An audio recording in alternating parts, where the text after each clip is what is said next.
السلام علیکم۔ آج ہم بات کریں گے بہت ہی پیارے دوست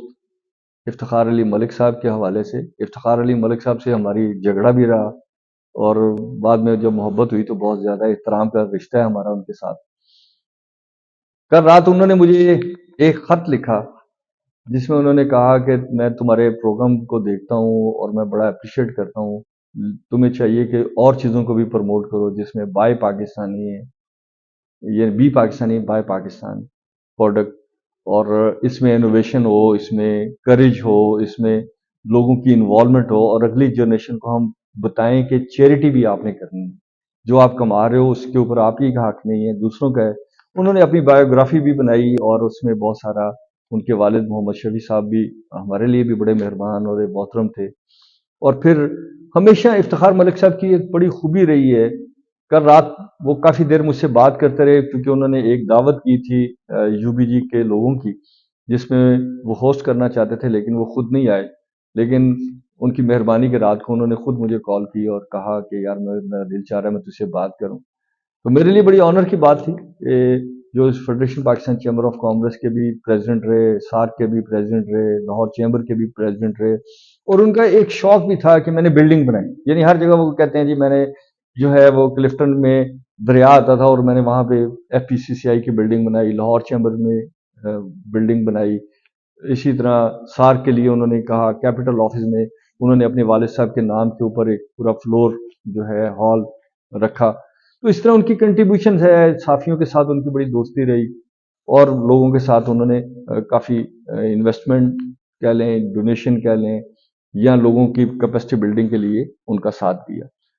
پھر اسی طرح گارڈ فلٹر، گارڈ رائس، اور اس طرح ان کی جو فیملی بزنس ہے وہ ہمیشہ برانڈنگ کی بات کرتے ہیں کہ ایک برانڈ ہونا چاہیے جس کو آپ کریں، اور بلکہ انہوں نے یہاں تک کہا کہ اگر میرے کمرے میں گارڈ کا ٹیشو کا ڈبہ نہ پڑا ہو تو مجھے لگتا ہے کہ میں اپنے برانڈ سے لائل نہیں ہوں۔ یعنی یہ پارٹ آف ایفلیشن ہے۔ مجھے بھی بہت سارے اختلافات ہو سکتے ہیں، آپ کو بھی ہو سکتے ہیں کہ انہوں نے یہ کیا وہ کیا ہوگا آپ کی نظر میں، لیکن ہو سکتا ہے جب ہم جا کے کسی سے پوچھتے ہیں تو پتہ چلتا ہے کہ ہم غلط تھے یا اس کے وقت کے سرگمسٹانس یہ تھے، اور سرگمسٹانس میں ایک بندے نے اپنے لیے ایک بہتر راستہ جو چنا وہی کریڈیبل راستہ ہوگا اس زمانے کے لیے بھی۔ تو بتانے سے مراد یہ ہے کہ رات انہوں نے جو مجھے خط لکھا ہم آپ لوگوں کو پیش کرتے ہیں، اور ہمیں چاہیے کہ اسی طرح ہمارے بڑے جو فیڈریشن میں تھے، جس میں ایس ایم منیر صاحب اس وقت دنیا میں نہیں ہیں، طارق سعید صاحب تھے، ابھی کچھ لوگ زندہ ہیں، حاجی غلام علی زندہ ہیں، چاولہ صاحب زندہ ہیں، ذکری عثمان زندہ ہیں، شیخ تنویر صاحب میرے بڑے بھائی ہیں، وہ ماشاءاللہ صحت مند ہیں، اسی طرح اور لوگ ہیں۔ تو ہمیں سب کو رسپیکٹ کرنا ہے۔ دیکھیے پولیٹیکل اختلاف ہو سکتا ہے، معاملات ہو سکتے ہیں، بٹ ایک بندے نے جو دور گزارا ہے وہ ہسٹری ہے، آپ بھی انالیسس کر رہے ہیں، ہم بھی کر لیتے ہیں، اس میں جہاں بھی غلطی ہو ہم نہ کریں، ان کو کہنے کے بجائے ہم سوچیں کہ ہم نے یہ غلطی نہیں کرنی۔ اگر کسی نے کیپیسٹی بلڈنگ کا اس طرح کام نہیں کیا، کسی نے ریسرچ کا کام نہیں کیا، کسی نے ایس آر او سے بینیفٹ لیا، کسی نے نہیں لیا، تو اس وقت کے سرگمسٹانس کیا تھے، اس وقت کی پالیسی گورنمنٹ کی کیا تھی، اس پالیسی کے نتیجے میں لوگوں نے کیسے اپنے آپ کو سروائیو کیا۔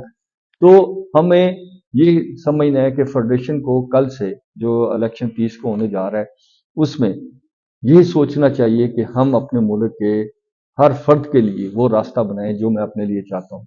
ہمیں اپنے آپ کو انسان سمجھنا چاہیے، اور انسان کا مطلب یہ نہیں ہوتا کہ میں اسپیشل انسان ہوں۔ اللہ کا شکر ہے کہ ہم نارمل انسان ہیں۔ ہمیں دوسروں کے لیے بھی نارمل حالات پیدا کرنے چاہیے، جس میں فیڈریشن اسٹیک ہولڈر ہے اس بات کی کہ وہ بزنس کمیونٹی کو ریپرزینٹ کرتی ہے۔ جو ریپرزنٹیشن ہوتی ہے وہ ایک ذمہ داری ہوتی ہے۔ تو ہمیں چاہیے کہ ہم اپنے لوگوں کو ساتھ ملا کے چلیں، ان کی کیپیسٹی بلڈنگ کریں، جو ایک چیمبر کے پاس فیسلٹی ہے